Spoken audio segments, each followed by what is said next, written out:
Hello friends, कैसे हैं आप? Take care of you and your loved ones, stay at home. आपने मेरी पिछली 2 वीडियोस में देखा होगा कि मैंने आपको how to save and convert your savings into investments के बारे में बताया था।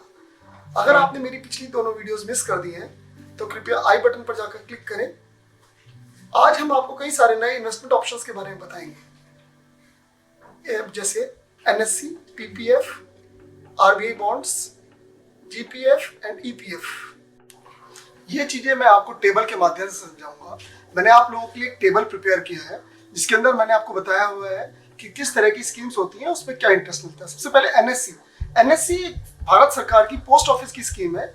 ये 5 साल के लिए होती है। इसके अंदर अभी अभी रिसेंटली गवर्नमेंट ने रेट ऑफ इंटरेस्ट कम किया है तो 6.8% हो गया है।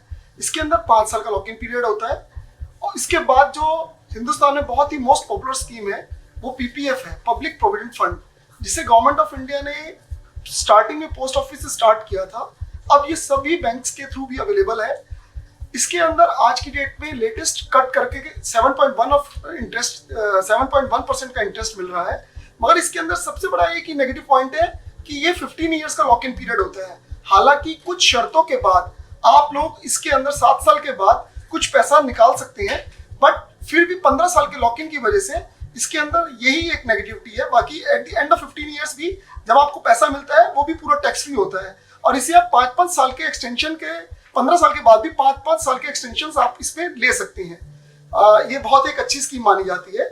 इसके बाद आते हैं भारत में आरबीआई के द्वारा आरबीआई बॉन्ड्स होते हैं जो पहले टैक्स फ्री बॉन्ड्स के नाम से आते थे, मगर अब इस पे गवर्नमेंट ने टैक्स रिबेट हटा दिया है और अब आज की डेट में इसके ऊपर 7.75% का आपको रेट ऑफ इंटरेस्ट मिलता है।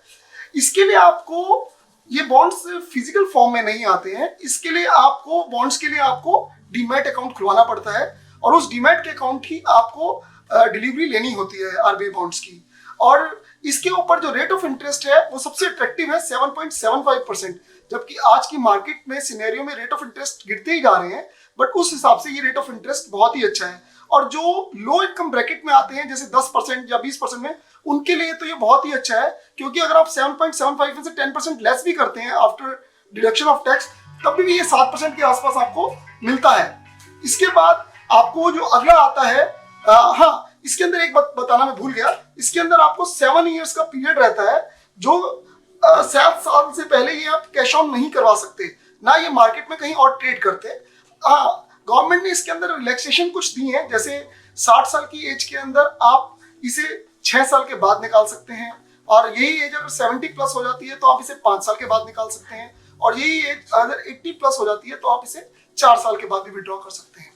इसके बाद जो सैलरीड इंडिविजुअल्स हैं और वो प्राइवेट फर्म्स में काम करते हैं, वो प्राइवेट फर्म्स जिनके अंदर 20 वर्कर्स या उससे ज्यादा 20 एम्प्लॉय से ज्यादा स्टाफ काम कर रहा है, उनके लिए गवर्नमेंट ने ईपीएफ, एम्प्लॉयज प्रोविडेंट फंड की स्कीम दी हुई है, जिसके अंदर आपको बहुत ही अट्रैक्टिव 8.5% का ब्याज मिलता है। इसके अंदर आपको एक ही चीज है कि ये आप रिटायरमेंट के टाइम पे ही आपको विड्रॉल होता है, या आपकी नौकरी छूट गई है और नौकरी छूटने के 2 महीने के बाद आप कुछ अमाउंट इसमें से विड्रॉ कर सकते हैं। और मैं ये कभी भी आपको सलाह नहीं दूंगा कि आप इसमें से इन बिटवीन कभी कोई अमाउंट विड्रॉ करें, क्योंकि मैंने कैलकुलेशंस की तो मैं सरप्राइज हो गया। सपोज अगर आप इसमें से 75,000 रुपए निकाल लेते हैं at any given point of time, 12 month of salary या जो भी आपका टोटल अमाउंट इकट्ठा हुआ है प्रोविडेंट फंड के अंदर, उसका 75% विच एवर इज लेस, वो आप निकाल सकते हैं। अगर सपोज कीजिए, मैं एक एग्जांपल दे रहा हूँ, आपने 75,000 रुपए निकाल लिए और आप 30 साल की उम्र में 75,000 निकालते हैं और आपकी रिटायरमेंट 60 साल की उम्र में हो रही है, तो 30 साल के अंदर आप उस 75,000 के अगेंस्ट टोटल अपना फंड 9 लाख रुपए कम कर लेंगे। सर, 9 लाख रुपए एक बहुत ही बेहतरीन रकम होती है। तो इसलिए मैं आपको एडवाइस करूंगा कि कभी भी कोई भी और शॉर्ट टर्म तरीका अपनाएं। मे बी जो इलिक्विड गोल्ड है, जो किसी काम का नहीं है, वो आप सेल ऑफ करके अपने इमरजेंसी फंड्स को कुछ भी करें, बट ईपीएफ को ना छेड़ें। उसके बाद अगली चीज आती है जो गवर्नमेंट एम्प्लॉयज के लिए स्पेशल है, GPF, that denotes general provident fund.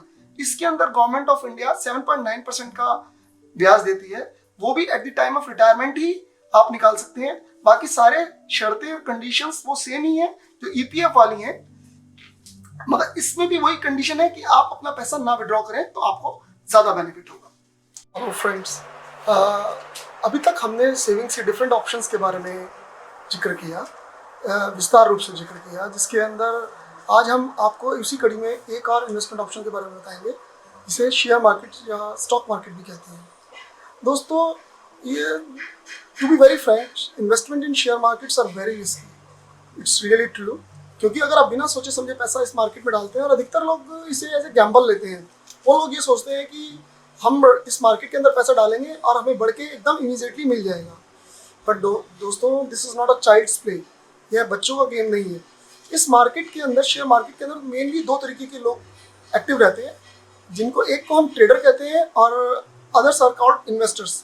Trader वो होते हैं जो मार्केट में एक या दो शेयर्स के अंदर बहुत थोड़े टाइम के लिए पैसा लगाते हैं, उस शेयर की टेम्परेरी मूवमेंट के ऊपर, एक दिन दो दिन की या सेम डे की मूवमेंट के ऊपर, जिसे सेम डे की मूवमेंट को इंट्रा डे भी कहते हैं, मूवमेंट के ऊपर प्ले करते हैं। उसी में उन्हें प्लस या माइनस, प्रॉफिट या लॉस बुक करना होता है। और ये गेम जो ट्रेडिंग का है, शेयर ट्रेडिंग का, ये सबसे ज़्यादा खतरनाक होता है। तो इट्स नॉट ईजी, आपको उसकी पहले समझ करनी चाहिए, अच्छी तरीके से मार्केट को रीड आउट करना चाहिए। तो दूसरी तरीके के लोग होते हैं, उन्हें इन्वेस्टर्स कहते हैं। वो लोग अपने एडवाइजर्स से या खुद मार्केट रिसर्च करके कुछ पर्टिकुलर शेयर में पैसा इन्वेस्ट करके उसको परचेज कर लेते हैं, और for a time being, may be महीना, 2 महीना, साल, 2 साल, 3 साल उसकी वेट करके फिर उसको बेचते हैं। Market respects to those persons only जो मार्केट का भी रिस्पेक्ट करते हैं और अपने पैसे की भी रिस्पेक्ट करते हैं। इसको ऐसा ही नहीं है कि हमने किया और काम हो गया। हमारे इन्वेस्टमेंट गुरु है, वर्ल्ड फेमस इन्वेस्टमेंट गुरु वॉरेन बफेट, उन्होंने एक बात बहुत अच्छी कही है कि there is a inverse relation between fear and greed. ये फियर एंड ग्रीड का इनवर्स रिलेशन बहुत ही मज़ेदार है दोस्तों, और इसको मैं आपको एक एग्जांपल के थ्रू समझाऊंगा। ये एक ट्रू एग्जांपल स्टोरी है। एक बार क्या है, मेरा एक फ्रेंड है रमेश, उसने वो मार्केट में कहीं जा रहा था, उसने जाते जाते रास्ते में उसको एक दीपक, उसका दूसरा फ्रेंड, मिल गया। बातों बातों में उनकी बात चली, उसमें जिक्र आया कि मार्केट के अंदर आजकल एक शेयर बहुत चल रहा है, तो यार वो शेयर ले ले, तेरा पैसा आने वाले थोड़े ही टाइम में डबल हो जाएगा। अभी उसका रेट 30 रुपये चल रहा है, तो 50 रुपये से तो ऊपर जाना शॉर्ट श्योर है। वो आया, अपने घर में वापस आता है, आने के बाद अपनी मिसेज से जिक्र करता है, जिक्र करने के बाद बात आई गई हो जाती है, भूल जाता है। अगले हफ्ते 2-4-5 दिन के बाद वो फिर मार्केट में जाता है, तो फिर उसकी मुलाकात उस दोस्त से होती है। दोस्त से होने के बाद वो दोस्त कहता है, क्या तूने वो शेयर लिया जो तुझे मैंने पिछले हफ्ते बोला था? कहता है नहीं। कहता क्या हुआ? वो 40 रुपये हो गया, मैंने देख 30-32 रुपये में तेरे को ऑफर किया था, 40 रुपये हो गया। 40 रुपये होने के बाद वो थोड़ा सख्ते में आ जाता है, वो थोड़ा उसका एंग्जाइटी लेवल बढ़ जाता है। वो कहता है यार मेरी गलती हो गई। घर में आता है, अपनी मिसेज से जिक्र करता है, मिसेज कहती है हाँ ले लो, जब आपको इतना अच्छा लग रहा है आप ले लो। वो शेयर के 200 शेयर परचेज करने के लिए अपने किसी फ्रेंड के थ्रू ब्रोकर के पास डाल देता है रिक्वेस्ट डालने का, तो 200 शेयर उसको 42 रुपीज़ में मिल जाते हैं। अब वो 42 रुपीज़ में 200 शेयर ले लेता है। लेने के बाद फिर बाई चांस उनका आपस में 5-7 दिन में मिलना जुलना होता है, तो वो कहता है यार तूने शेयर लिए? कहता है हाँ मैंने ले लिए, 42 रुपये पे लिए हैं। अब वो शेयर 50 रुपये का हो गया है, 50 रुपये का हो गया है। अब उसमें बहुत अंदर ही अंदर एक एक्साइटमेंट, खुशी की लहर आ जाती है। घर में आता है, अपनी मिसेज को बताता है, मिसेज कहती है अभी थोड़ा वेट करते हैं, थोड़ा सा इसे और चलने दो। मन में ग्रीडीनेस आ गई। अब वो ग्रीडीनेस आने के बाद वो थोड़ा वेट करते हैं। अब वो शेयर करते करते जब दोबारा उसकी मुलाकात होती है, जब तक वो शेयर 58 रुपये पहुंच चुका होता है। 58 रुपये के बावजूद तो कहते हैं, जैसे ही उसके मन में आता है, रमेश के मन में आता है यार जैसे ही अब 60 रुपये क्रॉस करेगा ना, तब तो मैं इसे पक्का बेच दूंगा, अब मैं नहीं रुकूंगा। मगर यही दोस्तों ग्रीड का पीक लेवल होता है। जब थोड़े टाइम के बाद वो शेयर दोबारा पता करता है, तो वो शेयर ऑलरेडी 50 रुपये से नीचे आ चुका होता है। मतलब मार्केट वापस मोड में, नेगेटिव मोड में चलने लगती है। तो वो परेशान होता है, वो ये कहता है कि यार ये तो मेरे से गलती हो गई बहुत बड़ी, अच्छा वाला मैं 58 रुपये में बेच सकता था, मैंने बेचा नहीं। अब वो मिसेज से कहता है, मिसेज कहती है चलो थोड़ा वेट करो, भगवान से प्रार्थना करते हैं कुछ अच्छा होगा। और वो शेयर जब एक बार नेगेटिव जोन में आ गया, मतलब प्राइस कम होने लगे, तो फिर उसने 4-5 दिन के बाद फिर पता किया, तो शेयर ऑलरेडी 41-42 आ चुका था।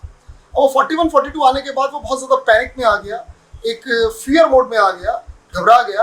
और घबराने के बाद उसने अपने ब्रोकर को कहा ये शेयर बेच दो।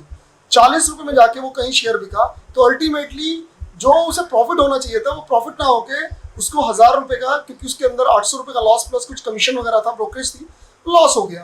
तो ये चीज़ प्रूव करती है, जैसे हमारे इन्वेस्टमेंट गुरु वॉरेन बफेट जी ने कहा है कि there is inverse relation between fear and greed. तो इस चीज़ से हमें समझना चाहिए कि मार्केट के अंदर घबरा के पैनिक में तो कुछ भी नहीं करना चाहिए। दोस्तों इस तरीके से मैंने आपको समझाया कि मार्केट के अंदर किस तरीके से सोच समझ कर ही इन्वेस्ट करें, अदरवाइज ना करें। अगले वीडियो में मैं आपको एक और बेहतरीन ऑप्शन दूंगा जिसके अंदर हम शेयर मार्केट में जा सकते हैं।